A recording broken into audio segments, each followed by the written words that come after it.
மாயாஜால உயிரினங்கள் அதிர்ஷ்டத்தை கட்டுப்படுத்தும் ஒரு உலகில் சாம் என்ற ஒரு இளம் பெண் இருந்தாள்.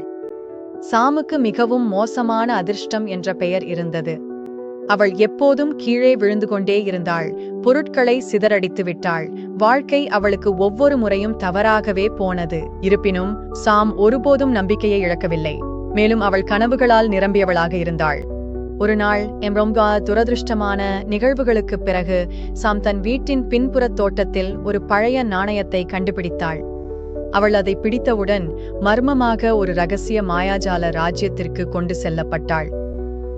இந்த மயக்கும் உலகில் அனைத்து அதிர்ஷ்டமும் உருவாகும் அதிர்ஷ்ட தொழிற்சாலை தன் சக்தியை இழந்து வருகிறது என்பதை சாம் அறிந்தாள். அதன் மாயாஜாலம் இல்லாமல் உலகம் என்றும் மோசமான அதிர்ஷ்டத்தால் ஆட்கொள்ளப்படும். அந்த ராஜ்யத்தின் காவலர் பாப் என்ற துணிச்சலான உயிரினம் சாமிடம், இந்த நாளை காப்பாற்றும் விதியில் இருக்கக்கூடியவள் நீயாக இருக்கலாம் என்றான்.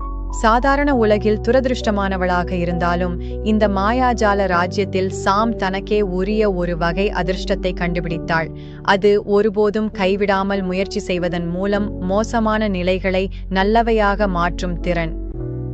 புதிய நண்பர்கள், அதில் ஒரு ஞானமிக்க டிராகன் மற்றும் ஒரு வித்தியாசமான பூனை ஆகியோரை உடன் கொண்டு சாம் சவால்கள், புதிர்கள் மற்றும் எதிர்பாராத ஆபத்துகள் நிறைந்த ஒரு துணிச்சலான சாகசத்தை தொடங்கினாள். அவர்கள் பயணம் செய்யும் போது அதிர்ஷ்டம் என்பது வெறும் வாய்ப்பை மட்டும் சார்ந்தது அல்ல என்பதை சாம் உணர்ந்தாள். அது தைரியம், தயவு மற்றும் தன்னம்பிக்கை ஆகியவற்றையும் உள்ளடக்கியது.